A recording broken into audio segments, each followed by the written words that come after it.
ولجميع مشايخنا وأستاذنا ومعلمينا وآبائنا وأمهاتنا وأجدادنا وجداتنا وأسلافنا وجميع المسلمين والمسلمات منهم أبويا السيد أحمد نوفل بن عبد الله بن أحمد بن حامد الكاف، الأستاذ محمد رضا بن عبد الله بن طالب الثقافي، سيد الوالد محمد بن عبد الرحمن الحبشي، الحبيب أبو بكر بن عبد الله الوقاص، ثم لصاحب كتاب البداية الهداية الإمام أبي حامد محمد الغزالي، ثم لأبويا الحبيب عبد الله بن محمد باهران، وجميع ساداتنا من أهل الباعنة وساداتنا من الصوفية أن الله على درجاتهم في الجنة وينفعنا بأسرارهم وأنوارهم وعلومهم ونفحاتهم في الدين والدنيا والآخرة على هذه النية وكل نية صالحة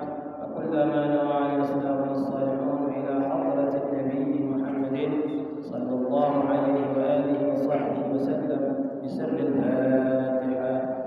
أعوذ بالله من الشيطان الرجيم. بسم الله الرحمن الرحيم. الحمد لله رب العالمين الرحمن الرحيم مالك يوم الدين إياك نعبد وإياك نستعين اهدنا الصراط المستقيم صراط الذين أنعمت عليهم غير المغضوب عليهم ولا الضالين آمين. بسم الله الرحمن الرحيم. الحمد لله رب العالمين. اللهم صل وسلم على سيدنا محمد الفاتح لما أغلق والخاتم لما سبق ناصر الحق بالحق والهادي إلى صراطك المستقيم وعلى آله وصحبه حق قدره ومقداره العظيم. سبحانك لا علم لنا إلا ما علمتنا إنك أنت العليم الحكيم. رب اشرح لي صدري ويسر لي أمري واحلل عقدة من لساني يفقه قولي وسدد لساني واهد قلبي بجاه النبي والصحب والآل. ربي زدنا علما نافعا وارزقنا فهما صادقا. اللهم إنا نسألك فهم النبيين وحفظ المرسلين وإلهام الملائكة المقربين يا أكرم الأكرمين. اللهم علمنا ما ينفعنا وانفعنا بما علمتنا وزدنا علما. اللهم امن علينا بصفاء المعرفة وهب لنا تصحيح المعاملة فيما بيننا وبينك على السنة وارزقنا صدق التوكل وحسن الظن بك وامن علينا بكل ما يقربنا إليك بعواف الدارين. اللهم إنا نعوذ بك من علم لا ينفع ومن قلب لا يخشى ومن نفس لا تشبع ومن دعوة لا تسمع ولا يستجاب لها. نوينا التعلم والتعليم والإفادة والاستفادة والتذكر والتذكير والنفع والانتفاع والحث على التمسك بكتاب الله وسنة رسوله والدعوة إلى الهدى والدلالة على الخير ابتغاء مرضاته وقربه وثوابه سبحانه وتعالى. أما بعد، إلى أن قال باب الاستعداد لسائر الصلوات. Bab tentang persiapan untuk salat-salat yang lainnya, seluruh salat. Karena pembahasan kita kemarin itu tentang salat subuh. Apa saja dari yang dilakukan, yang dianjurkan, yang disunnahkan dari kegiatan subuh dan setelah subuh. Ini pembahasan kita selanjutnya nih, selain sholat subuh apa saja yang dianjurkan, sholat-sholat yang lain maksudnya. Perlu juga sebelum kita mulai, namanya kita ini baru sekedar membaca. Saya pribadi mau ngasih kepada antum semua, kita ini masih sekedar membaca, belum mengamalkan. Jadi kalau dikatakan saya membaca ini bukan berarti saya ini sudah mengamalkan, jauh sekali dari mengamalkan isi yang ada di dalam kitab Bidayatul Hidayah ini. Tapi kita memotivasi diri kita dengan membaca ini, mudah-mudahan kita tahu belajar, mengenal, mudah-mudahan sedikit demi sedikit kita mengamalkan isi kitab ini walaupun tidak sempurna. Bukan berarti kita baca ini artinya wajib kita mengamalkan dan sudah mengamalkan. Belum, jauh sekali, sangat jauh sekali ya. Tapi pasang niat, tapi ketika kita membaca ini pasang niat, saya akan mengamalkannya gitu. Jangan nanti kita sudah belajar tapi tidak mengamalkannya. Makanya kalau misalnya kita sudah tahu tapi tidak mengamalkan, nah ini gugur semua niat baiknya, gugur. Dan juga ada peringatan untuk orang yang mempunyai ilmu tapi tidak mengamalkan ilmunya. Di hari kiamat itu ada Rasulullah waktu bertepatan pula ya dengan Isra Mi'raj. Karena kita ini besok Isra Mi'raj kan kita lihat. Isra Mi'raj. Jadi ketika peristiwa Isra dan Mi'raj itu Rasulullah melihat ada sekelompok kaum yang isi perutnya itu mengeluarkan bau yang begitu sangat dahsyat. Dari isi perutnya itu mengeluarkan bau yang sangat-sangat tidak mengenakan, menyengat sekali baunya itu. Sampai penghuni neraka pun merasa terganggu. Bayangkan, penghuni neraka pun merasa terganggu dengan tingkah laku yang dilakukan sekelompok itu. Sudah kami ini tersiksa, dan dengan aroma ini pun kami lebih tersiksa. Rasulullah terheran-heran karena ketika peristiwa Isra dan Mi'raj Rasulullah diajak macam-macam, Rasulullah diajak melihat sesuatu yang nabi-nabi yang lain tidak pernah diberikan oleh Allah Subhanahu wa taala. Bangga kita ya. Kita sebagai umatnya Nabi Muhammad itu sangat harus berbangga sekali. Berbangga sekali. Tidak ada nabi yang lain mendapatkan fasilitas yang begitu sangat mewah yang diberikan oleh Allah kepada Nabi Muhammad itu. Mana ada peristiwa para anbiya diajak keliling melihat ini, melihat itu, melihat surga, melihat neraka, dan dijanjikan macam-macam menjadi imam salat. Tidak ada para anbiya yang lain itu, para rasul yang lain kecuali Nabi Muhammad.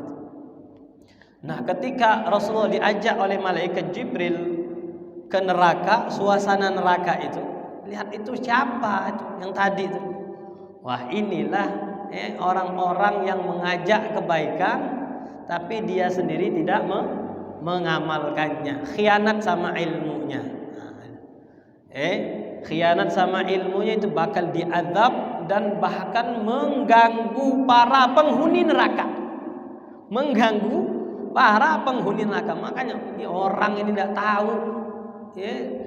tahu keadaan kami yang begitu sangat tersiksa sekali, ditimpali ditambah lagi dengan kelakuan tingkah lakunya orang ini. Kata malaikat Jibril, siapa?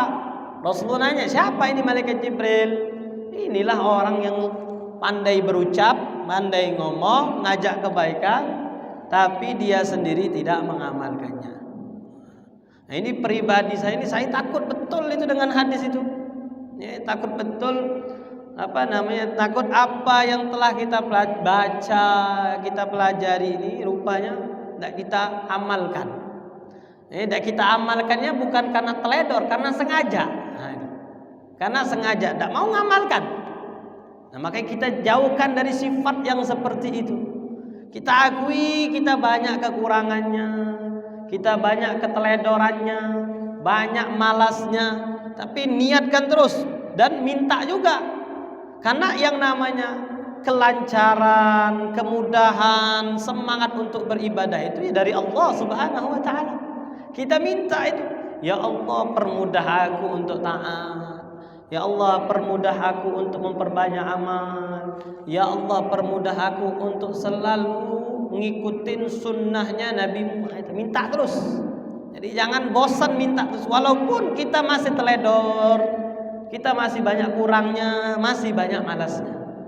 Jangan sampai tadi Ya, dia ini hanya memanfaatkan saja. Ini nyampaikan ini biar untuk tujuan pribadinya, dan dia sendiri bertentangan, melanggar apa yang dia sampaikan. Nah, jangan sampai. Makanya dalam sebuah bait syair, fa'alimun bi'ilmihi lam ya'malan mu'adzabun min qabli 'ubadil wathan. Fa'alim, orang yang alim.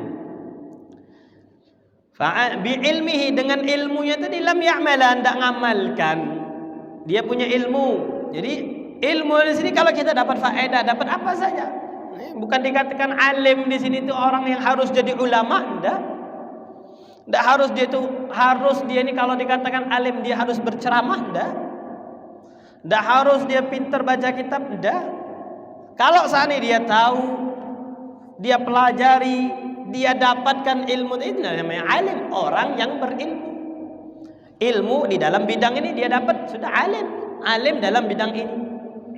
Dia pelajari yang namanya hukum-hukum wudu, tahu dia yang dari namanya syaratnya, fardu-fardunya, hal-hal yang dilarang, yang membatalkan, tahu. Berarti alim fi babil wudu, alim dalam bab wudu. Begitu juga sholat, alim dalam bab sholat. Jadi orang yang mempunyai ilmu tapi tidak mengamalkan ilmunya, mu'adzab, diadab. Diadabnya ini min qabli ubadil wathan. Diadabnya sebelum penyembah berhala. Sebelum penyembah berhala ini orang alim tadi yang tidak mengamalkan ilmu, diadab. Alhamdulillah. Mudah-mudahan kita dijauhkan dari kriteria ciri-ciri orang yang seperti itu. Na'udzubillahi min dzalik, nas'alullah salamah. Kita bahas babul isti'dad li sairis salawat. Nah, apa saja yang dipersiapkan ketika untuk melaksanakan salat-salat selain salat subuh. Wa yambaghi. Nah, ini pembahasan tentang zuhur, karena kita kemarin tuh dari waktu isyraq sampai waktu zawal, tergelincirnya matahari. Waktu tergelincir. Nah, setelah tergelincirnya matahari apa saja yang harus dipersiapkan? Wa yambaghi an tasta'idda qabla zawal li salati dhuhr. Nah, siap-siap sebelum masuknya waktu zuhur, kita sudah punya persiapan. Siap-siap dulu. Sebelum azan itu, bahasanya sebelum azan itu sudah dipersiapkan dulu. Ai an-naum fatuqaddimal qailulah. Fatuqaddimal qailulah. Sebelum kita salat zuhur itu disunnahkan tidur. Nah, ini. Tapi umumnya di masyarakat mana ada, jarang ya tidur sebelum zuhur. Ada nggak? Ada nggak tidur yang sebelum zuhur? Karena waktu-waktu kerja ya. Waktu kerja. Jadi kalau seandainya tadi kan ada 4 kriteria yang sebelum kita bahas tadi itu, yang pelajaran sebelumnya. Nah, jadi disunnahkan tidur sebelum zuhur. Tah itu jam 11, tah itu jam setengah 11 tidur. Tidurnya katanya di sini disebutkan minimal setengah jam, setengah jam atau satu jam.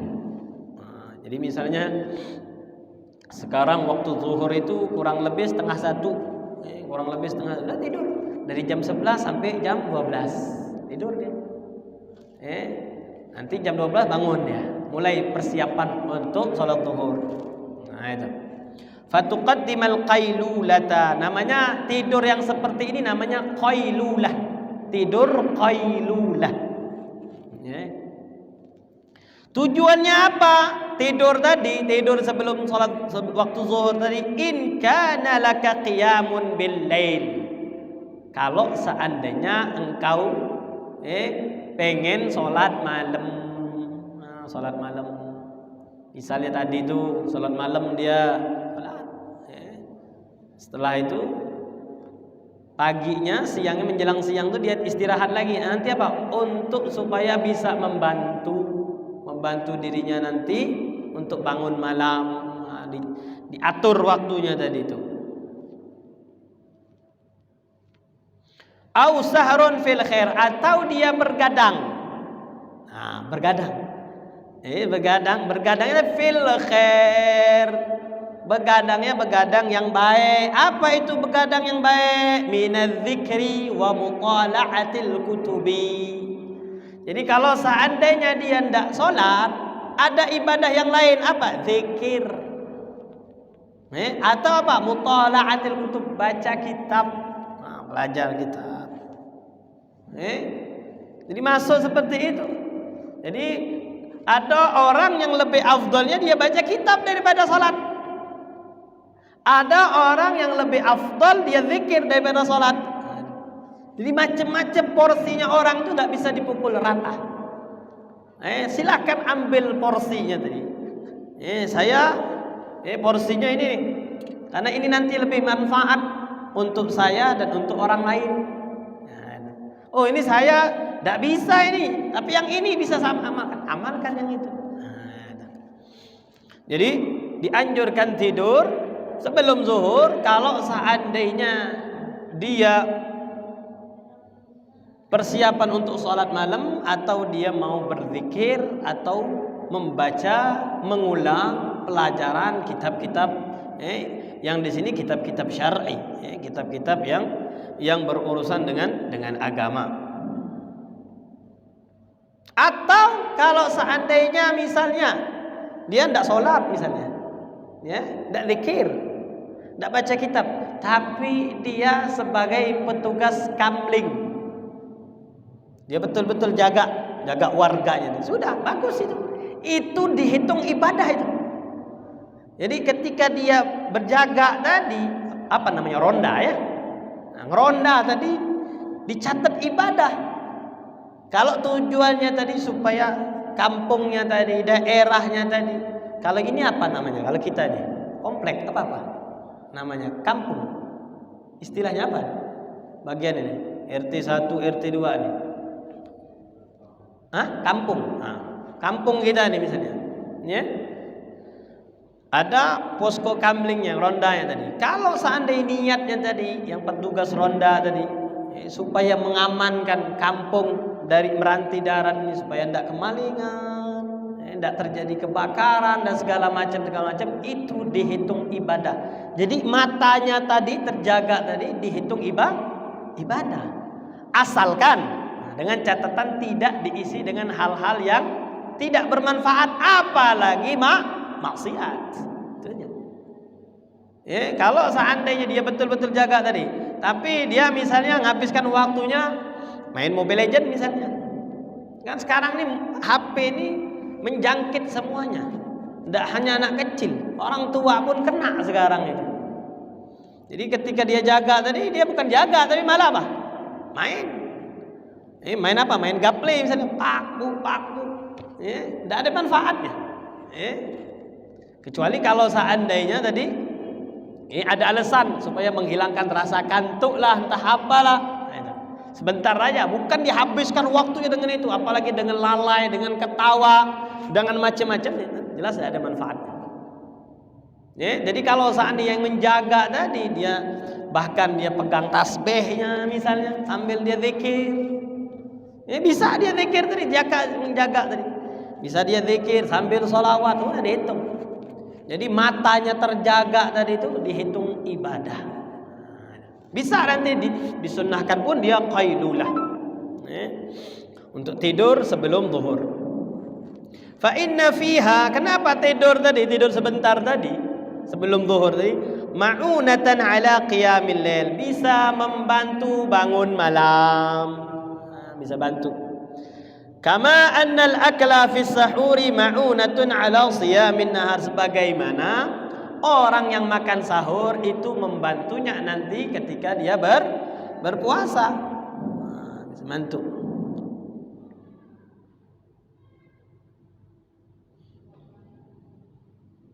Kenapa? Di sini disebutkan bangun malam itu penting. Di sini dikatakan qiyamul lail ay salat tahajud, salat tahajud. Wa hiya salatut tatawwu' fil laili ba'da an-naum.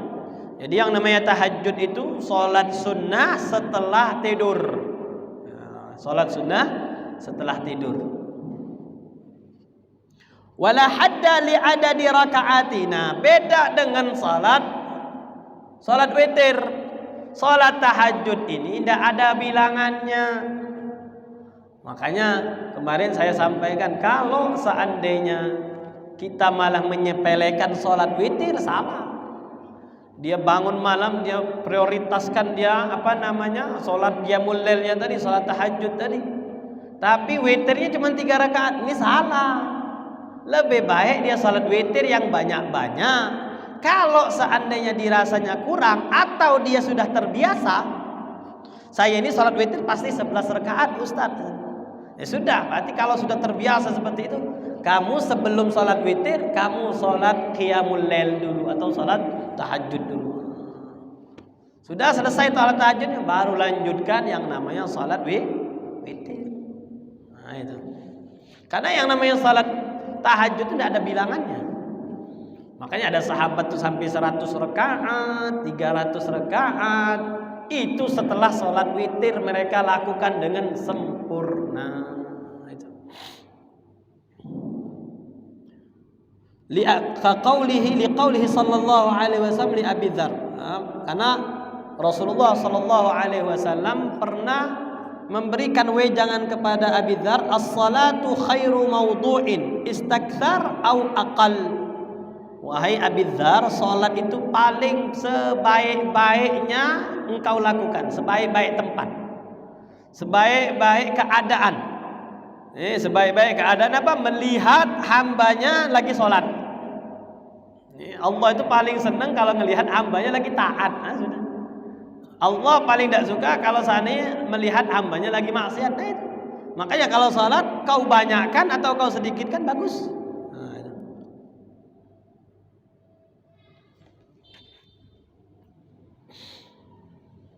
Jadi yang namanya tidur sebelum zuhur itu membantu untuk bangun malam, sebagaimana orang yang makan sahur membantu dirinya tadi untuk bisa tetap fit ketika berpuasa di siang hari. Wal qailulatu min ghairi qiyamil lail. Nah, tidur sebelum zuhur tapi tidak bangun malam, ibaratnya apa? Kata sahur min ghairi saumin bin nahar. Ibaratnya orang yang makan sahur tapi siangnya tidak puasa, bohong aja gitu tidurnya itu. Jangan ngomong tidur nih sunnah katanya. Ngapa kau tidur sebelum zuhur sunnah? Bangun malam dah bohong. Nah, ibaratnya seperti itu. Ya, kata sahur min ghairi saumin bin nahar. Jadi jangan membohongi. Ya, yang paling parah itu membohongi diri sendiri, itu saja. Ya, yang paling bodoh itu adalah orang yang membohongi dirinya sendiri. Ngomong di luar macam-macam tapi dirinya tidak melakukan, itu namanya membohongi diri sendiri. Wajtahid an tastayqidha qabla zawal. Usahakan bangunnya tadi sebelum zuhur, bangunnya tadi. Karena ini ibadah afdaliyah ya. Karena ini yang namanya yang dianjurkan. Karena dikatakan makanya bidayatul hidayah. Permulaan hidayah. Karena apa yang ditulis oleh Al-Imam Al-Ghazali ini, orang-orang yang memang pengen ngambil jalan suluk, ngambil jalan kepada Allah supaya lebih dekat, bukan sekedar melaksanakan kewajiban. Dia ini pengen usaha dekat, bidayatul hidayah. Jadi memang isi kitab ini amalan-amalan tambahan, amalan-amalan sunnah, amalan-amalan yang butuh butuh pergolakan hawa nafsu. Karena dia pengen apa? Saya ini mau bersuluk. Ini kitab suluk. Saya mau sampaikan kitab Bidayatul Hidayah ini kitab orang yang bersuluk. Orang suluk harus baca kitab ini. Kalau dia ngaku dia bersuluk tapi tidak baca kitab ini, nah itu dipertanyakan suluknya tadi itu. Ya. Jadi usahakan dirinya tadi sebelum bangunnya sebelum masuk waktu zuhur. Wa tatawaddo. Bangun, ambil air wudu. Wa an tahdural masjida, langsung ke masjid, datang ke masjid. Wa tusalli at-tahiyyata, salat tahiyat masjid. Wa tantadhiral muadzin, tunggu muadzin. Jadi datang itu sebelum azan. Tapi kalau yang namanya kewajiban kita belum. Kewajiban kita itu misalnya salat tadi, kalau sudah masuk waktu itu kewajiban. Ini artinya kita ini berusaha merayu Allah, pengen dekat. Nah, caranya seperti ini. Dikatakan hamba yang dekat kepada Allah, caranya seperti ini. Dia kerahkan kemampuan yang lebih daripada biasanya gitu. Wa tantadhiral muadzina fatujibahu. Dengar azan sampai azan dijawab azan tadi. Ya, kita dengar azan jangan lupa sunnah ya, dijawab azan. Allahu akbar, Allahu akbar, Allahu akbar, Allahu akbar. Dijawab azan itu, panggilan azan. Thumma taqum, kemudian setelah jawab panggilan azan, doa setelah azan, apa yang dilakukan? Thumma taqumu fatusalli 4 raka'atin. Salat qabliyah zuhurnya berapa? 4 rakaat. Nah, biasanya kita berapa rakaat? 2 kan? Tidak apa-apa. Yang salah itu tidak sholat 5 waktu, itu salah. Jadi kalau kita mau menyalahkan orang, salahkan orang yang tidak sholat fardu itu. Kalau seandainya dia masih sholat fardu, ya, cuman dia tidak sholat, tidak melaksanakan sunnah-sunnah, itu jangan sampai dicibir seperti orang yang bermaksiat. Jadi jangan sampai kita menyalahkan orang, mencibir orang yang tidak sholat sunnah atau yang terlambat atau bagaimana seperti orang yang bermaksiat. Salah. Yang bermaksiat itu kalau seandainya sholat 5 waktu dia tidak kerjakan. Adapun dia kurang, ya kurang. Banyak sekali kekurangannya. Tapi tidak sampai dia melanggar aturannya Allah Subhanahu. Dia tetap sholat fardu.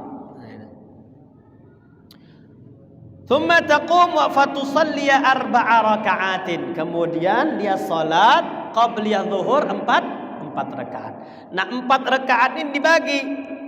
2 rakaatnya ini sunnah muakkadah. 2 rakaatnya tadi sunnah ghaira muakkadah. Jadi sunnah muakkad ini artinya apa?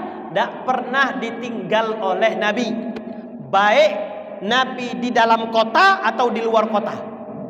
Itu namanya sunnah muakkad, makanya dinamakan rawatib. Sunnah rawatib. Artinya selalu dijadikan rotib, keseharian. Nah, itu. Tapi di sini Imam Ghazali nganjurkan, kalau mau pengen dekat sama Allah, jangan nanggung-nanggung. 4 rakaat.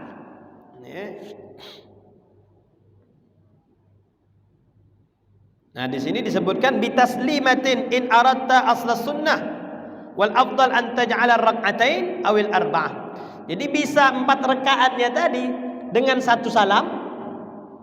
Dengan 1 salam nanti 4 rakaat atau dengan 2 salam, 2 rakaat, 2 rakaat. Boleh. Jadi salat 4 rakaatnya tadi dengan 1 salam atau dia dengan 2 salam. Wal afdal an taj'ala rak'atain awil 4. Tapi paling afdal dijadikan 2 rakaat. Makanya di sini disebutkan dalam hadis Bukhari dan Muslim, fa fi hadis syaikhain, hadis yang diriwayatkan yang disebutkan di dalam kitab Sahih Al-Bukhari dan Muslim, kana Rasulullah sallallahu alaihi wasallam la yad'u 4 qabla adh-dhuhri. Rasulullah tidak pernah meninggalkan yang namanya 4 rakaat sebelum zuhur, sebelum sholat zuhur. Silakan yang mengamalkan. Wa fi riwayatin li ghairihima yutiluhun. Sholatnya lama. Karena tidak ada jam digital. Nah, kalau sekarang tidak bisa sholatnya lama-lama itu. Ya, yutiluhunna. Kenapa? Kata Rasulullah, wa yaqulu hadza waqtun tuftahu fihi abwabus samai. Waktu inilah yang namanya pintu-pintu langit dibukakan oleh Allah Subhanahu wa taala. Fa uhibbu an yurfa'u li fihi amalun salih. Ketika langit pintu-pintunya dibuka, aku ingin amal-amalku diangkat pada saat itu. Makanya aku banyakkan amalku supaya dapat laporannya yang bagus. Wa fi hadhil arba' qabla adh-dhuhri sunnatun muakkadah. Ini menurut Al-Imam Al-Ghazali bahwasanya 4 rakaat ini sunnah muakkad. Tapi disebutkan bahwasanya maksud sunnah muakkad wa rak'atani ghaira muakkadah. Rak'atani min muakkadah wa rak'atani ghaira muakkadah. Jadi 2 rakaatnya yang muakkad, 2 rakaatnya lagi ghaira muakkad. Artinya ghaira muakkad ini Rasulullah tidak pernah meninggalkannya ketika di dalam kota, tapi ketika di luar kota Rasulullah tidak melakukannya. Nah, itu namanya ghaira muakkad.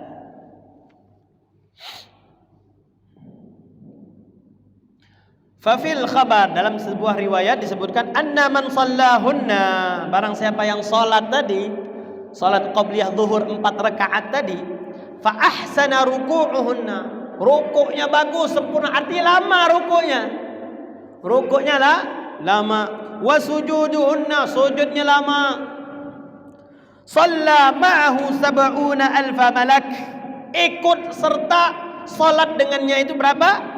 70.000 malaikat.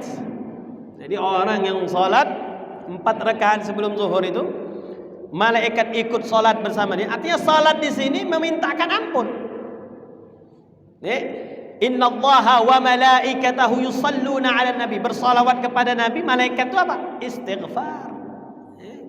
Apa namanya? Memintakan ampun. Wa yastaghfiruna lahu ilal lail. Jadi ketika hamba tersebut salat 4 rakaat sebelum zuhur, 70.000 malaikat tadi memintakan ampun untuk dirinya sampai malam. Didoakan malaikat, bahasanya didoakan malaikat sampai malam. Thumma shallil fardha. Selesai 4 rakaat, salatlah engkau salat fardu ma'al imam. Nah, ini menandakan bahwa salatnya berjamaah. Jangan sendirian. Shallil fardha ma'al imam, thumma shalli ba'dal fardhi rak'atain. Setelah salat fardu bersama imam berjamaah, jangan lupa setelah itu salat 2 rakaat. Artinya ba'diyatadh zuhur. Nah, 2 rakaat setelah zuhur. Fahuma minar rawatib ats-tsabitah. Nah, ini termasuk salat rawatib yang tak pernah ditinggalkan oleh Nabi sallallahu alaihi wasallam, baik beliau tidak bepergian ataupun bepergian.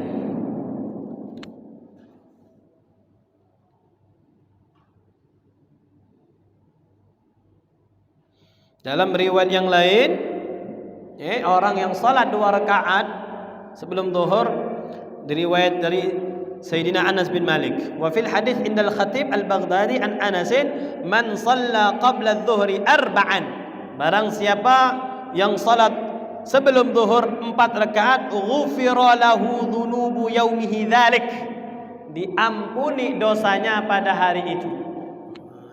Faedah 4 rakaat sebelum zuhur. Dalam riwayat yang lain, Sunan At-Tabrani, man shalla qabla adh-dhuhri 4 kana ka'adli raqabatin min bani Ismail. Barang siapa yang salat sebelum zuhur 4 rakaat, sama saja pahalanya dia telah memerdekakan seorang manusia dari keturunan Nabi Ismail. Besar sekali. Thumma shallil fardha, kemudian salatlah fardu bersama imam berjamaah, maksudnya kemudian setelah salat fardu selesai laksanakan 2 rakaat ba'da zuhur. Man hafadha ala 4 raka'atin qabla adh-dhuhri wa 4 ba'daha. Nah, dalam riwayat yang lain disebutkan bahkan salat ba'diyah zuhurnya pun 4 rakaat. Jadi 4 rakaat sebelum zuhur, 4 rakaat setelah zuhur.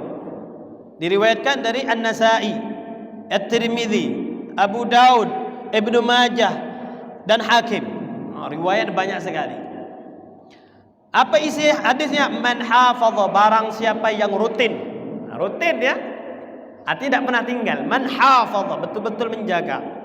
Ala 4 raka'atin, Tidak pernah tinggal dia 4 rakaat qabla zuhri, sebelum zuhur.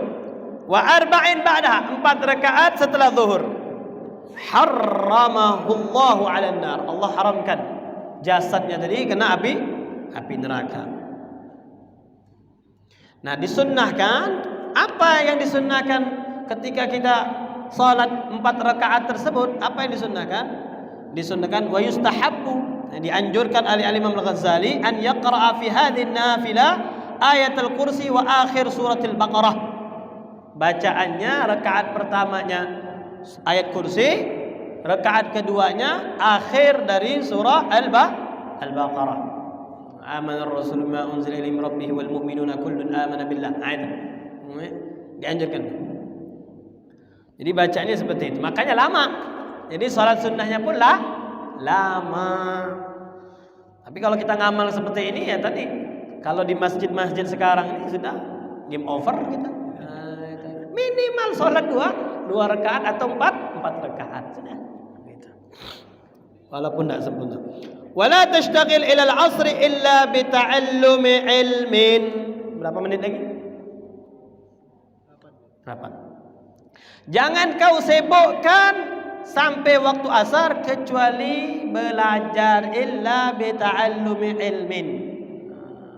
Jadi habis salat zuhur tadi sudah belajar. Ya.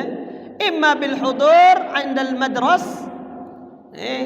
Belajar di sini maksudnya kau datang ke sekolahan, belajar di sekolah, au bi mutala'ati kutub, atau mutala'ah kutub. Au i'anati muslimin, atau menolong orang muslim. Nolong muslim. Liqaulihi sallallahu alaihi wasallam, wallahu fi 'auni al-'abdi ma dama al-'abdu fi 'auni akhihi. Allah akan selalu menolong hamba selagi hamba tadi menolong hamba yang lain, saudaranya yang muslim. Atau qiraati Qur'anin, atau dia baca Quran. Atau lagi sa'yi fi ma'ashin litasta'ina bi, atau ya sudah nyari rezeki tadi, melanjutkan kegiatan dia seperti biasanya kerjanya tadi, yang ke pasar, yang ke kantor, yang di pabrik. Lanjutkan, itu semuanya baik. Nah, ini jadi ada pendapat ulama, kalau seandainya dia tidak dapat tidur sebelum zuhur, maka tetap dianjurkan dia tidur setelah zuhur. Ya.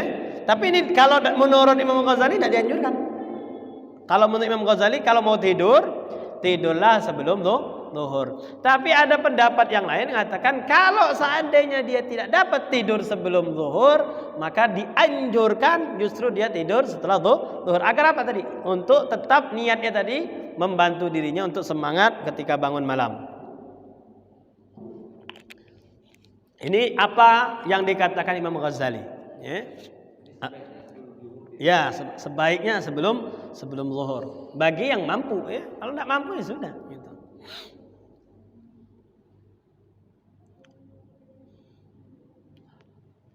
Au sa'yin fi ma'ashin litasta'ina bihi ala dinik. Nah tadi, nyari nafkah tadi supaya agamanya terselamatkan. Ya. Supaya bisa membantu agamanya tadi. Wa kun fi intidharis shalah mu'takifan. Jangan lupa i'tikaf tadi. Ketika nunggu salat tadi jangan lupa i'tikaf. Jadi ibadah di masjid ini banyak ya. Kita sekarang ini banyak dapat pahalanya, tergantung niat tadi. Makanya perbanyak niat yang baik. Saya niat i'tikaf, saya niat hadir ilmu, saya niat khalwat. Saya niat khalwat menyendiri. Nah, di masjid ini kan kita khalwat. Artinya tidak maksiat. Menahan diri supaya dapat pahala macam-macam tadi. Dicatat ini. Bukan satu dapatnya banyak, tergantung niat. Wa kun fi intidharis salati mu'takifan. Famin fadail a'mal intidharus salah ba'da salah. Nah, di sini di syarahnya Al-Imam An-Nawawi Al-Bantani katanya, jadi tidak keluar dari masjid tadi, tidak keluar dari zuhur tadi, tidak keluar sampai nunggu asar. Dahsyat sekali sudah. Tidak peduli lagi urusan dunia. Ya, makanya katanya di antara amal yang paling afdal apa? Menunggu sholat ke sholat yang lain. Nah, ini mau sholat asar nunggu dia. Tunggulah dia di masjid tadi. Sama kayak gini nih. Itu masuk afdal nih. Menunggu waktu isya. Wa kana dzalika sunnatus salaf katanya. Inilah yang namanya yang dilakukan oleh para salaf. Berapa lagi waktunya? Ini waktu zuhur.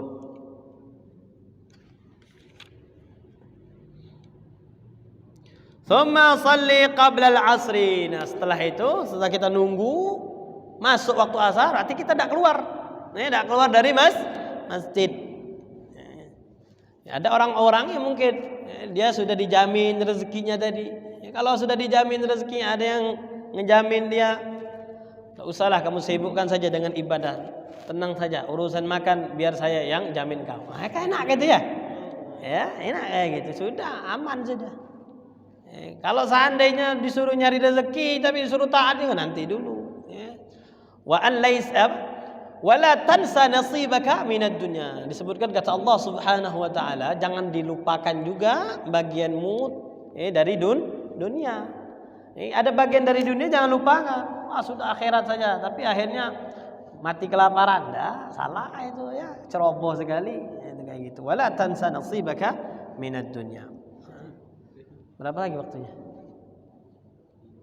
Nah, 3 menit. Ada pertanyaan? Baru setelah itu kita akan membahas tentang waktu setelah asar, menjelang asar, bukan waktu setelah asar, waktu menjelang asar. Summa shalli qabla al-'asri arba'an.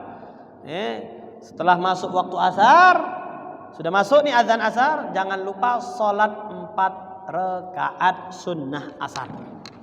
Wallahu a'lamu bis-shawab. Ada pertanyaan? Tidak ada.